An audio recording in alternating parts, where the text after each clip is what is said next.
Greetings, everyone. This is Bob Wilson, and we're coming from Abbott and Costello Forever, which is our Facebook page. Hello to all our fans on there. It's over 8,000 of you, and I thank each and every one of you for making the page such a success.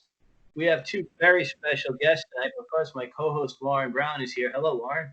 Hi, Bob. How you doing? And I'm doing hello, pretty good. Bob and Ron. Well, hello, gentlemen. It's a pleasure to be here with you. Likewise. And I'm looking at some books that I have here in my collection. One is Abbott and Costello in Hollywood. It's one of my favorite books. And do you know who it's by? It's by these guys, Bob Furmanek and Ron Palumbo, and they are our guests. Whenever I wanted to look up one of the movies, each movie has a wonderful synopsis in it with all kinds of information. It should make Leonard Maltin jealous. It has wonderful photographs in it. And it's really a great book. It's a book you can take out and discuss with other fans. Or if you're going to watch a movie and see the history, it's a great one. And the other book I'm holding on to here, it has the name Ron Palumbo on it. It's another one of my favorites.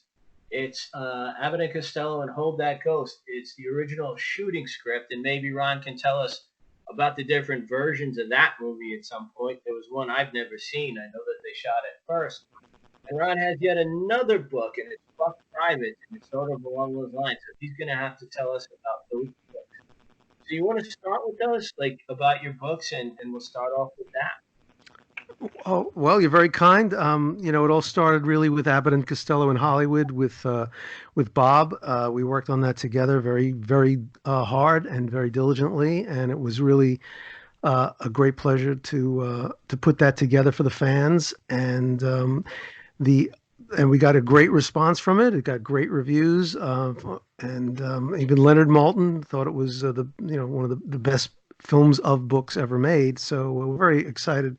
We're very excited about that. And then the opportunity came through Magic Image to do a couple of books about individual Abbott and Costello films, and using a lot of the work we did and Bob did on Abbott and Costello in Hollywood as the foundation.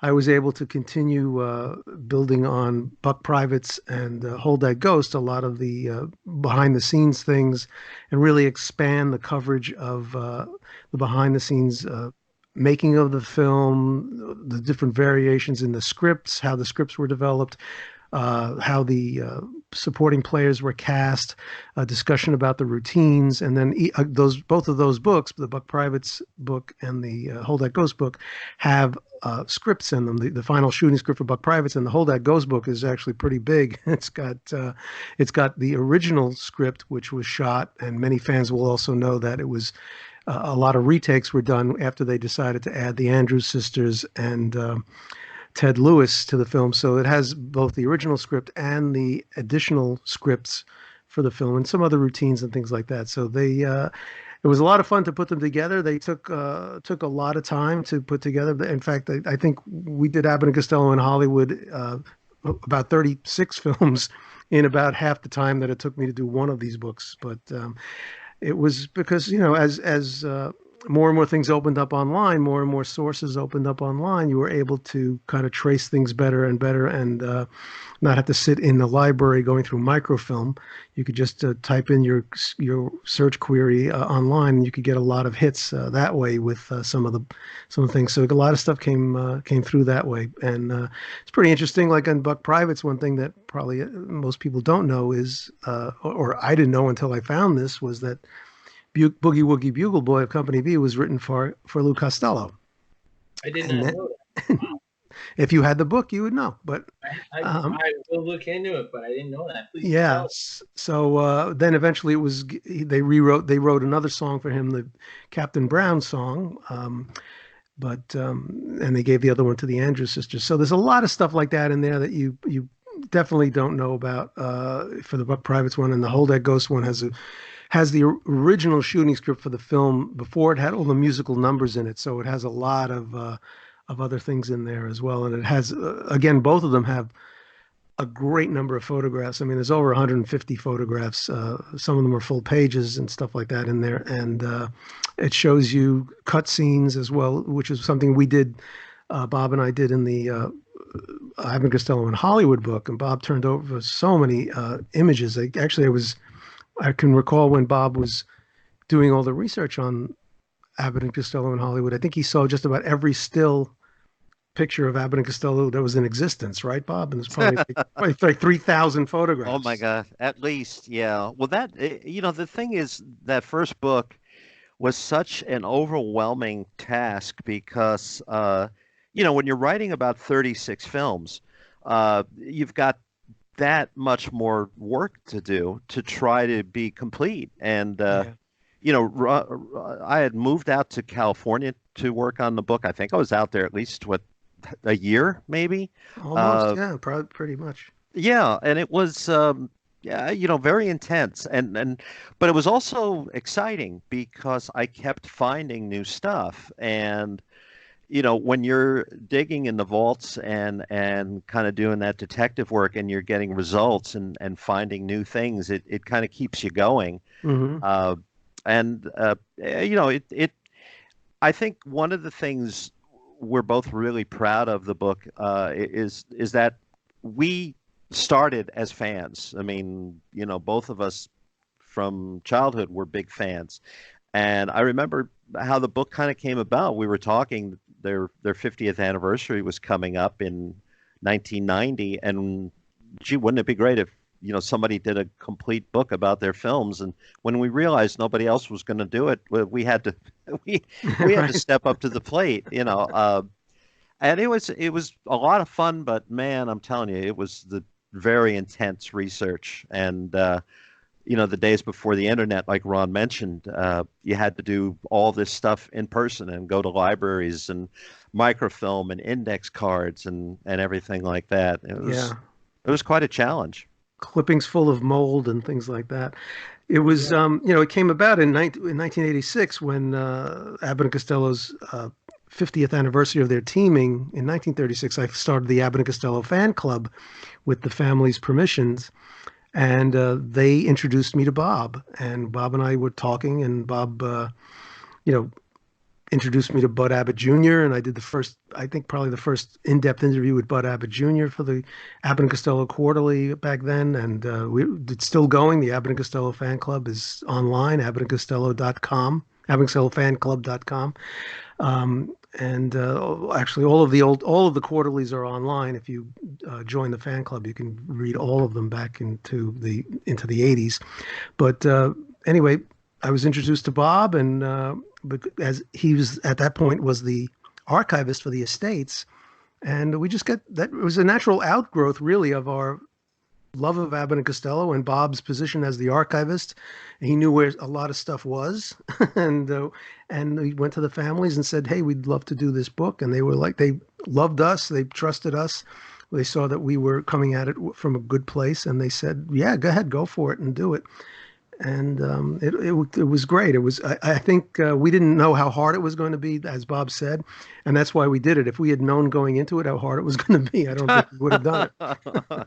Well, would have had to think about that meager advance that Putnam gave us too. What, I think it was $3,000 or something as an advance. I mean, that didn't last very long out in California, I'll tell you that. No, no, it didn't. But we're very proud of the book, and I have continued to do more and more research about Abbott and Costello as it goes along. Bob has branched out into the 3D films, and he's the number one guy in terms of knowing 3D history, I think, and certainly as a somebody who restores those films and makes them available to the public again.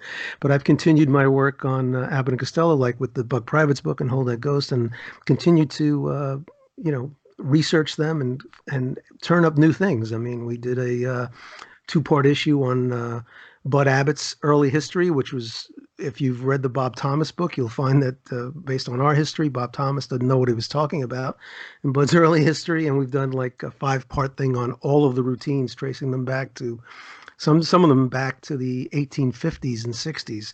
So, it's something that, once it gets in your blood, and I think Bob can also speak to this, and when you're researching something and you have an appreciation for how many different things it touches, it touches film history, it touches comedy history, it touches performing history, it touches not only Bud and Lou's history, but the history of the country as well, how the country changed and how, different, standards change, different morals change, and so on. So it's really a voyage through time and through history when you do this stuff, and it's really very exciting. Well, your book, I think it's a definitive, as a fan, I speak, I think it's a definitive book on their movies, and I always go to it. I've written a couple of articles here and there, and I've given you guys credit when I quoted it, but it's an incredible book. I really enjoy all of them. And about the books, can you just tell us a bit? I just want to mention him because he's been so kind to me. And I know, like, he's been a publisher for you guys to some of the books. Could you mention Ben Omar and Bear Manor Media? I just wanted to give them a little plug. Yeah. So the when after we did Buck Private, after we did Abbott and Costello in Hollywood, Phil Riley, who had a company called Magic Image Film Books, came to us and said, "Would you guys like to do a book on each of the films?" And for whatever reason, there were financial things. There was a crash in the stock market. All kinds of things happened. The company went out of business. The thing just kind of drifted away and didn't happen. And then, fortunately, Phil hooked up with Ben Omar, the publisher of Bear Manor Media, who actually became a member of the Abbott and Costello fan club that I had formed when he was like 12 years old. And so he's a longtime fan. So he had a vested interest in pursuing this, and he took up the mantle with Phil and from Phil to do these Abbott and Costello books. So far we've done two. They're negotiating with Universal for more. We'll see how that all shakes out, but I'm glad I got Buck Privates and Hold That Ghost done. They're two of my favorite films. But I can't say enough about Ben, who's really Bear Manor. If you're looking for a book about some obscure star or some obscure genre, they've got them, and it's really a great thing for fans. And you can find them on Facebook. I'm just saying it because he's been such a good guy, and I like him. If you look for his books, he's got a Facebook page, and also if you just Google Bear Manor Media, it'll come up on the website. But I thank him for making those books available. I really love going through them. But Mr. Furmanek, can you tell us a little bit how you went into restoration? I know you've done incredible stuff, but I'm not familiar how you've gotten into it and how that came about. Well, I've always had an interest in film. Grew up around it. My dad was an 8 millimeter film buff, and took a lot of hours and hours of home movies. So it was something I was exposed to from an early age. And shortly after high school, I got a job at a lab in New Jersey that was doing nitrate film restoration. And they did work for Museum of Modern Art and George Eastman House and Universal. And I was about 19 or 20. So it really was a great way to learn the intricacies of handling decomposing film and nitrate film, which obviously you've got to be very, very careful with because it's flammable. I worked on. I remember Who Done It was one title. We had the fine grain on that. We had the camera negative to Abbott and Costello Meet the Invisible Man. Things like Werewolf of London came through the lab. A lot of really cool stuff. And so that was really what got me interested in doing this professionally. And by chance was out in California, and I met Jerry Lewis shooting a movie at Warner Brothers, and I got to know Jerry and his manager very well. And Jerry hired me to be his full-time archivist, and I did that for quite a number of years. And that's when I approached the families, and I basically did that to try to help them get their archive together. I knew of a lot of material that they didn't have. And the very first person I met with was Carol Costello. And, she was very sweet. And it took one meeting, and she introduced me to Jerry Weinstein, who was their lawyer at the time. And I met with Jerry, and we hit it off. And I got the gig, and I got to meet Bud Jr., and we became really, really good friends. He was such a wonderful, sweet guy, and I have so many great memories of him, and very down to earth, and I'd like to think he was very much like his father, a very personable, very, very warm person. And all of them, really, the whole family were terrific. And That's how the whole thing with Africa Screams began, because at that time, this was 1986, the only way you could see the film were in these really, really bad copies. The film had gone public domain in the late 70s. So there were a lot of these bootlegs that were taken from really choppy, worn out 16 millimeter prints. And I made that kind of a mission to try to find what happened to the original 35 millimeter elements, and spent quite a long time, about a year, trying to track them down, and really searched archives the world over, looking for these elements. And I finally found them, and ironically, they were stored in underground nitrate vaults in my home state of New Jersey. So, the lesson there is always look in your backyard. You'd be surprised what you can find.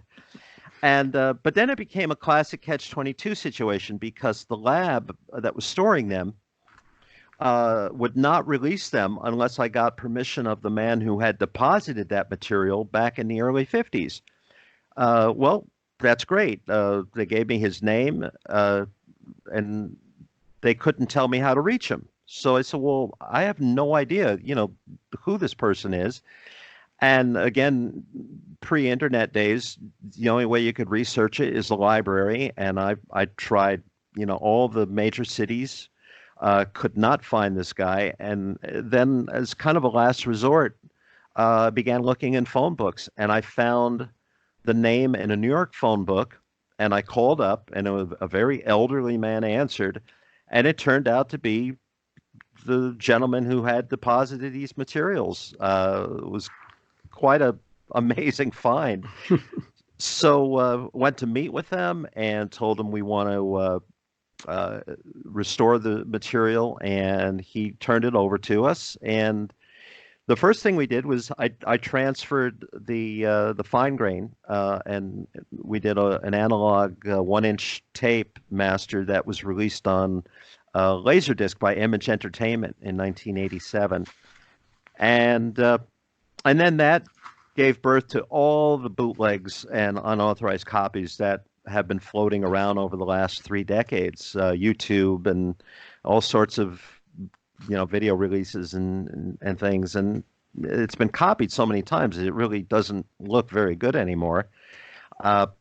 And you were talking about good relations, and I recently worked with the company Classic Flicks on their release of The Noose Hangs High. And I was very impressed with what they did. They were not satisfied with just taking the standard master that MGM had, and they wanted to go back to 35 millimeter nitrate, and they did a new scan, and it looked really, really good. So I've kept a contact with them, and we were talking about future projects and what might be possible, and he asked about Africa Screams. So that's kind of what started this whole, new approach to get it restored and go back to the original 35 millimeter nitrate. And we launched the Kickstarter, and it just took off like wildfire. I was so knocked out with how quickly we met our goal. We launched it on a Sunday, and 29 hours later, we had all the money we needed to do new scans, and it's still going. We're at about 20,000 now, and I think have another 19 days or so to go in the campaign. And people can still back it. They can still pledge, and we've announced a couple of stretch goals as well, and we've got another stretch goal I'll be announcing in the next day or so.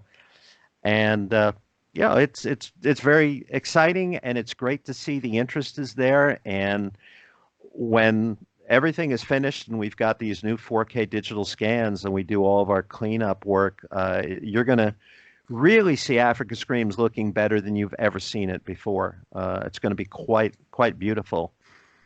I think it's probably going to even rival some of the way some of the Universal films look in the Blu-ray collection, right, Bob? I mean, if you're going from the original camera negatives and it's a 4K, right? Well, yeah. In fact, I got to be honest with you. I sampled. I just recently looked at a bunch of those on the Blu-ray, and they're great, but some of them are pretty old scans. They're Yeah. a decade old. Africa Screams is going to look as good, if not better, than many of the films in that set. So I know I'm setting the bar pretty high here, but I'm very optimistic with what we've gotten out of the test scans that we've done, and Africa Screams is it's going to look beautiful.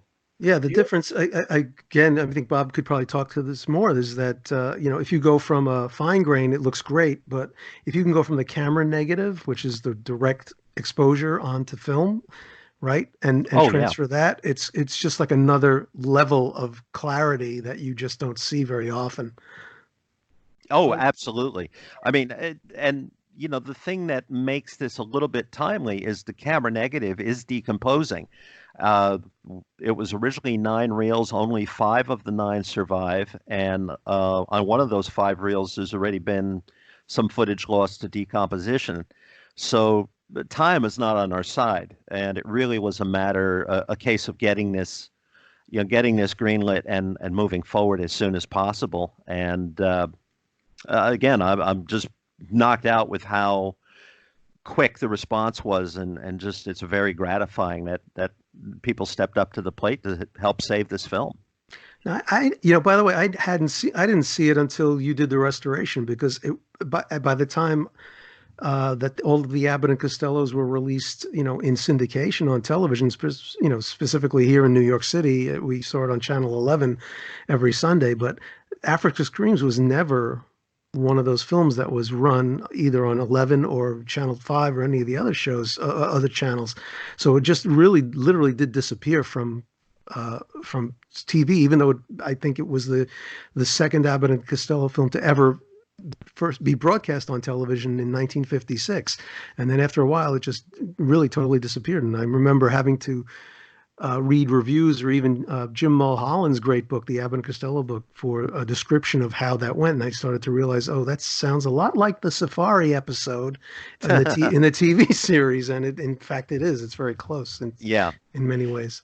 Yeah, well, the guy, his name was Robert Hajjaj. He was a distributor. He owned a bunch of films. A movie called Salome, where she danced with Yvonne De Carlo. He Hmm. had a Italian film called Shoe Shine, that was an Academy Award Right, winner. right. A Maria Montez film called Thief of Venice, he had produced, and I think he just got Africa Screams as kind of an investment in the early 50s, and then just did nothing with it. He just let it sit. And he wound up being very wealthy because he had owned a studio in Italy. So Um, he didn't need any money that Africa Screams could generate. So he did nothing with it, including forgetting to renew the copyright. So wow, wow. uh, and looking back on it, if I hadn't found those elements in that nitrate vault in New Jersey, it's very likely they would have been eventually destroyed, because that would have been considered an abandoned or orphan element. And labs, especially nitrate, they don't keep stuff like that. So, it was a good thing that I found it when I did, because now, if we didn't have those, we'd never be able to do this kind of restoration. Right, right. And your efficiencies with doing the 3D restorations of all those 3D films. Now you've created a community of technicians and artists who can do this stuff quickly, but and in a good budget, but also technically superbly, right?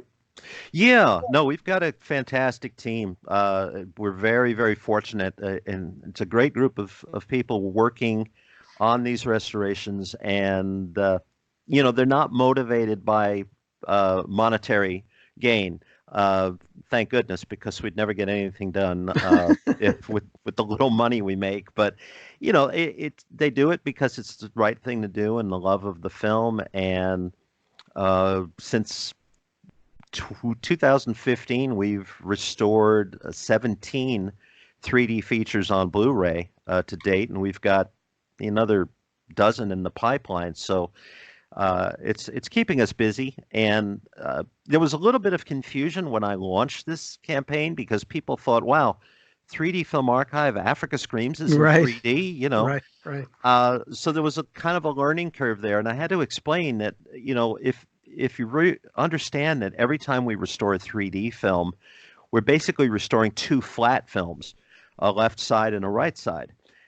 So, doing Africa Screams is not that big of a stretch. It's a flat film, and Yeah. it's black and white, so that helps make it a little less painful. We're doing a 3D one now, a Universal Western called Tazo, Son of Cochise with Rock Hudson, and it looks beautiful, but the color fade is absolutely terrible.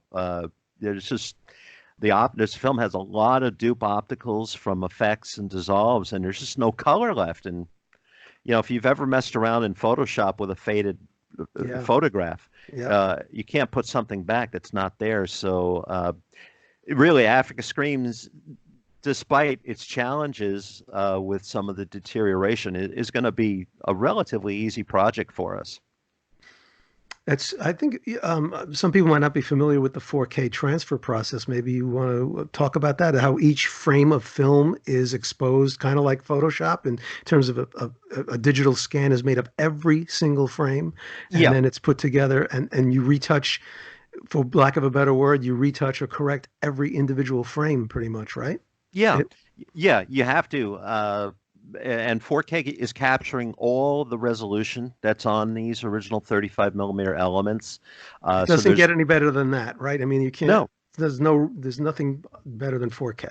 No, there's not. Yeah. Well, they're doing 8K now for some of the large format, like 65 millimeter films and whatnot. Right. But for that would be overkill. You wouldn't need it. 4K is very sufficient to capture all of the detail in the nitrate. Somebody asked on the campaign, it was a good question, actually. They said, well, is this a real preservation? I mean, are you, this is not just to knock a Blu-ray out, and I said, no, this is a complete, 4K workflow, and these files will be maintained as the new master.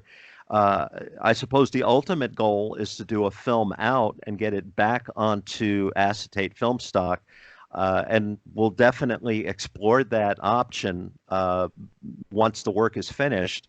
But that's also pretty costly. So I think in order to get that done, what I will more than likely do is approach one of the major archives like Library of Congress or UCLA and see what we can, how we can make that happen. But that's our goal, really. That would be a theatrical print that could be screened or anywhere in the country that would want it, right? I mean, that'd be fantastic to see it with an audience, Well, yeah, we will. When this work is finished, we will have a DCP for theatrical.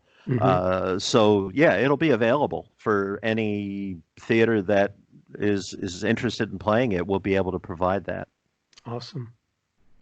That's great. So we, in terms of some of the extras that Bob is planning, one of them, he flattered me and asked me to do the commentary track. So I'm going to be doing a commentary track on that. I'm very excited about that.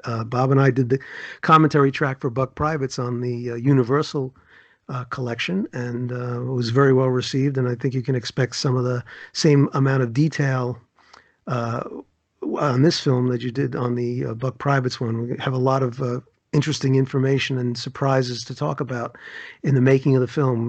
We don't have the production records, unfortunately, but we do have some ways of kind of figuring out what was shot when, and we have some notations on early versions of the script, which again we don't have too. Again, this is the problem when your film is an orphan, right, Bob? When no studio owns this film and no studio kept records, and whatever happened to the film, it's all by kind of serendipity, as you said, that you discovered where the elements were, but any of the documentation for the film is gone. So we have to kind of do a lot of detective work to kind of figure out how people got cast in the movie, how the script evolved, how different things happened with the film. So it's a lot of fun to do that. It's also time consuming, but I'm learning more and more about this film as I go along and research it further, and there's even more information than is contained in our book, Abbott and Costello in Hollywood. I think there's another 50% more information in here, or maybe more, to talk about, including the cast. You know, you've got Joe Besser, who's fantastic. He's very funny in there, and Shemp, and of course Hillary Brooke is in here. A great story about Hillary, of course, is that on her first day she wanted to quit after working with Abbott and Costello because she was so frustrated because she was never getting a cue. You know, Bud and Lou would just work the way they worked. They would get the gist of the scene. In fact, from Norman Abbott, Bud's nephew and future Emmy-winning TV director, was the dialogue director. He would just tell Bud and Lou, and this was par for the course on all of the Abbott and Costellos in the late 40s and early 50s. He would just tell them the gist of the scene, and they'd make up the dialogue on their own. And then other actors had to kind of like pay attention and get their lines in. And Hillary was so frustrated the first day, she called her agent and said, "I can't do this. Get me off this picture." And she said, "No, just stick with it. You're going to love it." And she did. She wound up loving it and loved working with Abbott and Costello. She said it was the kind of thing where you couldn't wait to get to work in the morning and you didn't want to leave at night. You were having so much fun. And it's and I think that comes across in the film too. I mean, if you think about what was going on in the background of that film, the pie fights, the practical jokes, and you know, they had their friends and their families on this picture. You know, when they were able to do this carte blanche at a studio that was kind of desperate to have them, because Nassau was a relatively brand new studio. The Nassau brothers built this studio on Sunset Boulevard. They built 4 or 5 big sound stages that were state of the art. They were better than some of the stages at the major studios, and they did it with an eye toward producing or having even independent filmmakers come there and use the facilities. And they got Abbott and Costello to come do one of their outside pictures there. So it was a big get for them because, you don't forget, Abbott and Costello Meet Frankenstein was made just before this, or actually earlier in the year, and was a huge hit. So to get Abbott and Costello riding the crest of their popularity was huge. But it did. I think it came at a price, because I did just find that Bud and Lou either got 60% or 30% of the profits from the film. So that was a ton of money to pay out to Abbott and Costello. But I think that the Nassers wanted to use a major star or stars to launch the studio, and this is the first picture that they themselves produced. Up until then, in the short life of that studio, there were other independent producers renting out their facility. But it's one of the other things that we've just discovered, Bob and I, was that the film was going to be made in Cinecolor, which is the process that was used for Jack and the Beanstalk and Abbott and Costello Meet Captain Kidd. For whatever reason, they didn't do it in Cinecolor, which is certainly much cheaper than Technicolor. Bob, you probably have a better idea of like the differences between Technicolor and Cinecolor, Bob. Well, yeah, I mean, Technicolor was sort of the gold standard for color, but it was also very costly. Cinecolor was marketed to, the more budget-minded producers. So a lot of Westerns, a lot of things from Monogram and Eagle Lion and Independence were using it. And it was, I don't have the exact figures in front of me, but it really was much more affordable than going in full 3-color Technicolor. At that time, too, Cinecolor was a 2-color process using red and blue elements. So you would not get the full color spectrum. But they had tweaked that system far enough that it was perfectly acceptable. And in fact, one of the extras we're going to have on the Blu-ray is an example of 2-color Cinecolor from 1948. And we have an original 35mm nitrate trailer to a movie called El Paso that we'll be including on the disc. And what's kind of wild about that is when Ron found that Africa Screams was originally going to be done in color, I looked at other Cinecolor films that had been done at that time, and had a friend with a collection of trailers who had this El Paso trailer, and I went and started doing some digging and found that El Paso had been shooting interiors at NASA Studios at the end of October 1948. They wrapped early November, and a week later, Africa Scream started shooting. So it was really Right. kind of bizarre, to find something that close to the timeline and give you a little taste of what the Abbott and Costello film might have looked like in color. So we're going to have that as an extra on the disc as well. So yeah, it's going to be a great package, and I think having Ron do the commentary track is going to be outstanding for a lot of people looking to get information. And the fact that so much new information is being uncovered is really quite interesting. So I think the fans are really going to like it.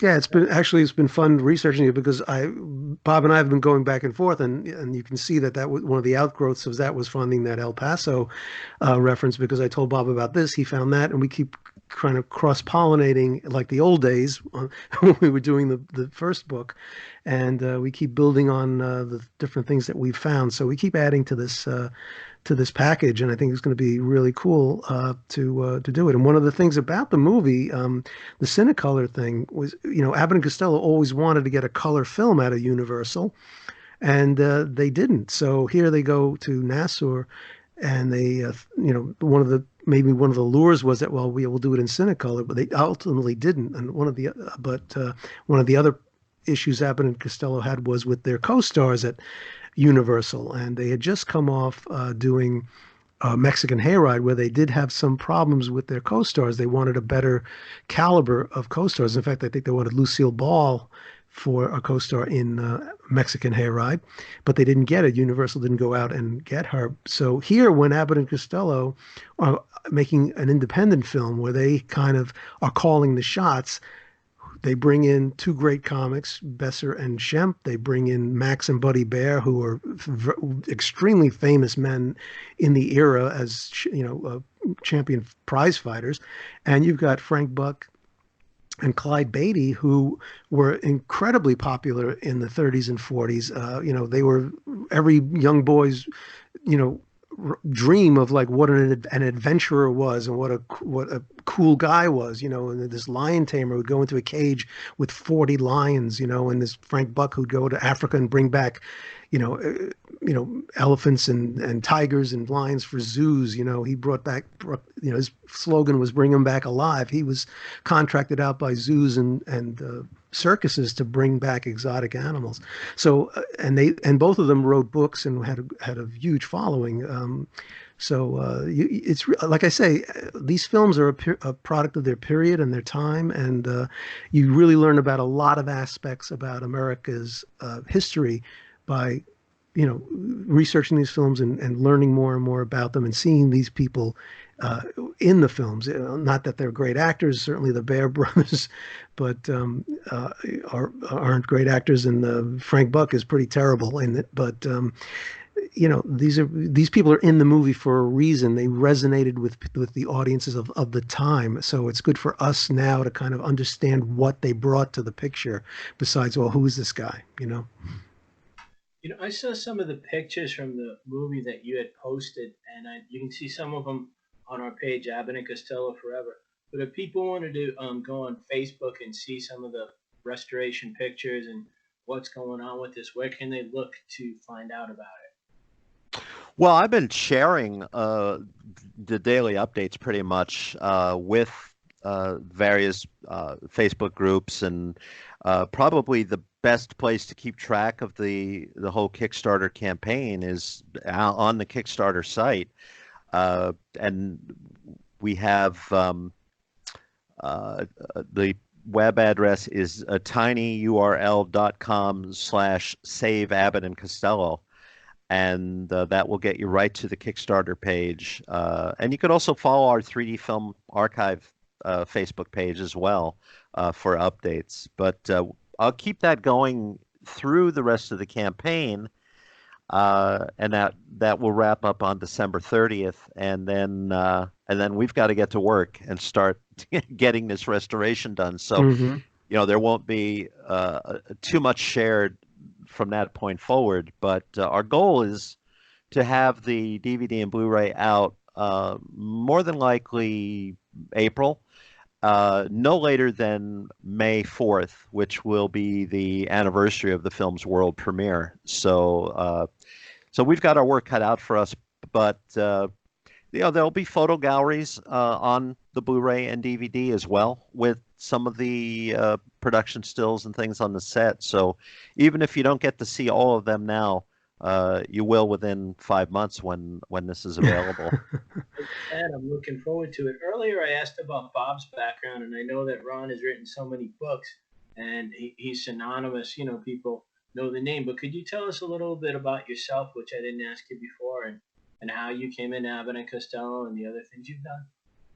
Well, I'm an advertising creative director, and I've done a lot of television commercials during the course of my career. But my first love was Abbott and Costello, and I became a fan as a kid. If you grew up in the New York area, you couldn't help but become a fan of Abbott and Costello because they were on actually 3 different channels at one point. They were on Channel 5, and they were on Channel 11, and they were on Channel 9 on Million Dollar Movie. Channel 11 had the TV series. Channel 5 had some of the other films. So to me as a kid, that was very impressionable that, wait a minute, these guys are on 3 different channels. It's like and and then eventually, Channel 11 got everything, and you really got indoctrinated into Abbott and Costello. And I kind of recognized that, wow, these guys not only had a TV show, which was hilarious, as I always thought it was amazingly funny as a kid, and I still do.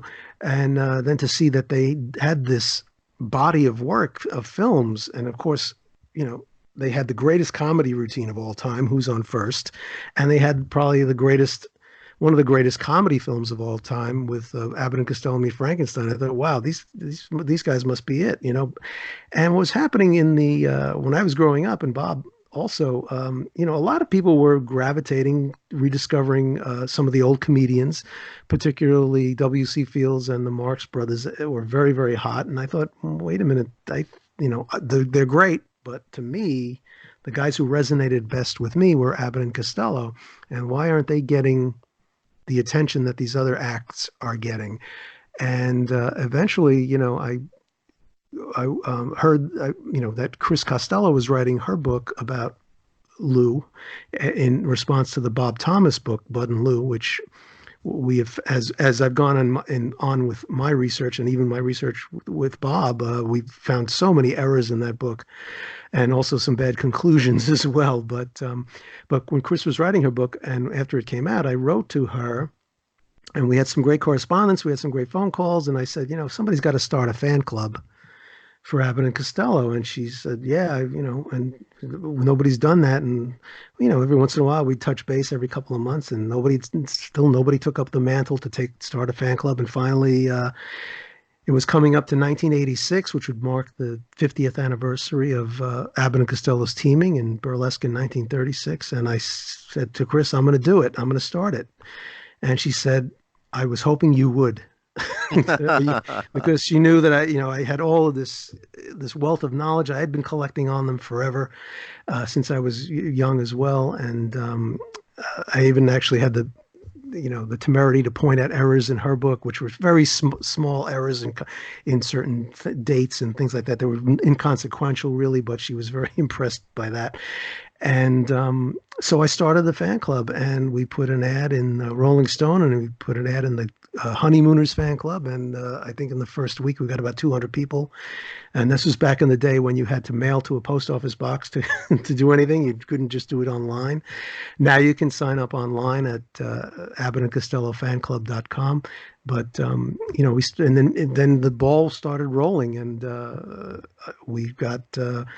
we started publishing the quarterly, which had, Bob contributed a lot of information from the archives when Bob was putting together the Africa Screens restoration. And Bob also restored the television series at around the same time, right, Bob? And we put that in there, that we had an article about that going on, and we kept going on. And we've had contributions from Chris, and we've had contributions from Jim Mulholland, and other writers have helped us out.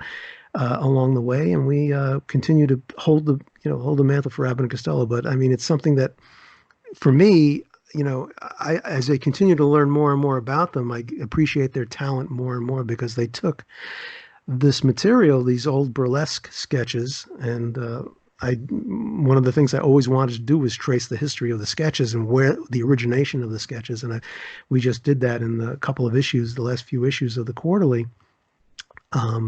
But you recognize that hundreds of comedians were using the same situations, the same routines, the same jokes, and very few of them almost made it out of burlesque using that material. But Abbott and Costello did, simply because their rapport, their timing, their characterizations, and also the way they worked and improvised and also kind of cobbled together different sketches from other sketches.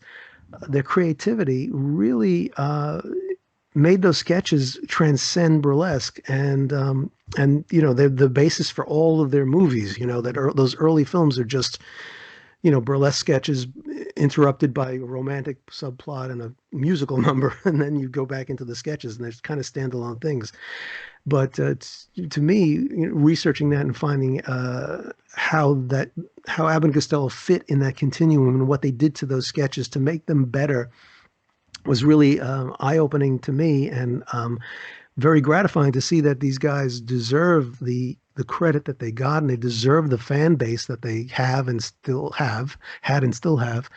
And one of the in doing the book with Bob, Abbott and Costello in Hollywood, I mean, we started to recognize that in their time when they were making these movies, they were incredibly popular, big movie stars. They were among the highest paid entertainers in the world, and they were on that top 10 box office list for many years. And in fact, for Universal, they were the only Universal stars on that list when Abbott and Costello were making movies. They were the only guys at Universal making money for the studio.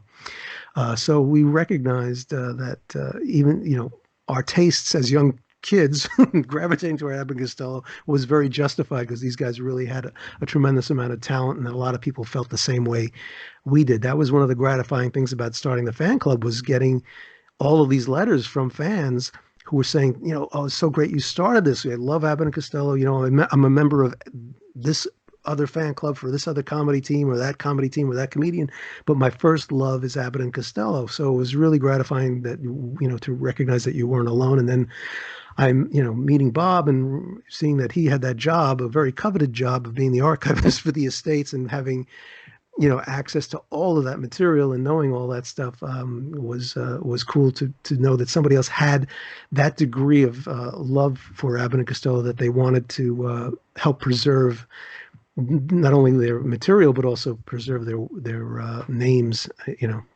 So. Sure. I just wanted to say some of my friends agreed to, help when the show comes out. I'm going to put it on Abbott and Costello forever, of course. But my friend Mike Lavaglia, he runs Abbott and Costello and Friends page. He was going to post this for us, and he's a real good guy. And my friend Tom Mohan has ANC Facebook, so they have quite a fan base on there. I guess they overlap a little, but they were kind enough to do that. And my friend Robert Ananasia would put this in his wonderful Who's On First newsletter, which he's been doing, I think, 26 years. So I thank them very much, and I thank you guys for coming on. Is there anything else you'd like to tell us where the fans can find your work or anything else that's coming up before we close? Well, first I want to thank everybody that's helping to kind of get the word out about this, and it really means a lot. And thank goodness the fan group and support is there, because it's making this a success. I would say you just kind of keep an eye on our Facebook page, which is 3D Film Archive. There might be some surprises down the road of other projects relating to Bud and Lou that you'll find of interest. There's nothing I can announce at this stage, but I'm definitely pursuing some other ideas on things that can be restored and preserved. So keep an eye on that. Absolutely. When the DVD's being released, will you guys come back on? Sure. Oh, yeah, of course. Sure. Yeah. It'll be a pleasure. I also want to mention that the Patterson Museum just opened an exhibit on Abbott and Costello's War Bond tour in 1942, and I had the pleasure of preparing a lot of the displays for that. So you should check it out if you get a chance. At the Patterson Museum, it has a giant map that shows everywhere Abbott and Costello went on that tour. It has about 60 odd cities of the 78 cities that they went to, and then there's a lot of rare photographs and frame grabs from the War Bond uh, uh, 16 millimeter film that was shot during the War Bond tour. So there's frame grabs up there. There's they might even be showing the film that War Bond film as well on a loop. And there's a lot of information about the tour and everything, and some of the anecdotes of on the tour. So it's at the Patterson Museum. So check it out. And Abbott and Costello fanclub.com. We also will have links to Bob's pages for this restoration and other news about Abbott and Costello as well. So check it out. Thank you, and thank you very much, Bob, of course, for your help with this. Well, thank you guys for coming on. I just wanted to lay back and let you guys banter because it was a great flow. It was very good. But Mr. Palumbo, Mr. Furmanek's very sharp too. But Mr. Palumbo caught on that I didn't have that copy of Buck Privates. If I fork over for one, will you sign one for me? I will be more than happy to do that. Because I collect them in my library, so I figured there was no better time than on the show to ask, because I have it recorded that you'll sign it. Oh, that's awesome. I did a couple of, about 2 years ago, they screened Abbott and Costello Meet Frankenstein here in Westchester, and Chris promoted it. Chris Costello promoted it, and fans came and brought copies of their Hold That Ghost book for me to sign. So that was a lot of fun to see that. I was really surprised and very touched by that. It was really cool to see that. And while I have you guys here, you didn't mention one thing that I wonder about sometimes. Maybe it's just something I missed, but what about the Colgate comedy hours? I like to watch those, but some of them are in very poor quality. Is there any talk of possibly restoring any of those shows? Well, that's something I'm looking into. There's nothing definite at this time, but the one thing to keep in mind with the Colgate shows is those are not shot on film, at least 35 millimeter film, as the features were. Those were live shows that were recorded with a process called kinescope. And the way that was done is it was basically a camera pointed at a high-grade monitor. So it's never going to look nearly as good as the actual 35 millimeter films will look. But that being said, one of the stretch goals on the Africa Screams campaign was to save the Rubdown sketch, which they did on live television in 1953. And we successfully raised enough funds to preserve that and restore it. And I believe you're going to be very, very pleased when you see how good that looks on this upcoming Blu-ray. So keep an eye open for that. And yeah, I'm definitely going to explore the idea of doing some more of their live appearances and restore those as well. And I thank you two guys for coming here. You're welcome back when the time is right, when that's coming out. And please check if you want to post for that on our Abbott and Costello Forever page. You're welcome to, and I just thank you guys for being here. I had a lot of fun. I did too. Thanks, Bob. Yeah. Thank you very much. Thanks, guys. I like to give a comment real quick, if you guys don't mind. First of all, I like how you guys explained the restoration process. Myself, I'm a graphic designer, and I'm a little familiar with what you were talking about, but fans of TV are not so inclined to know those details. Mm-hmm. And I thought that was great that you guys went into that and explained a little bit about the process that you have to go through. Bob is always ready at the drop of the hat to explain that process. And I have to kind of tell him not to. So yes, you can tell he is very knowledgeable of the process, and I appreciate that. Well, thank you. And my last comment, and this is just for me, is I'm sorry you guys couldn't get Lucille Ball on the show way back when.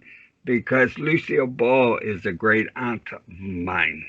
Really? Oh, Oh my wow. goodness. Yes, sir. So, No Oh, kidding. that's amazing. Wow. yeah. Well, she did have a little part in Abbott and Costello in Hollywood in 1945, so at least their paths did cross. And the radio show she was Right. on as well. Are you Right. from Johnson City? Is that where she's from? Johnson City?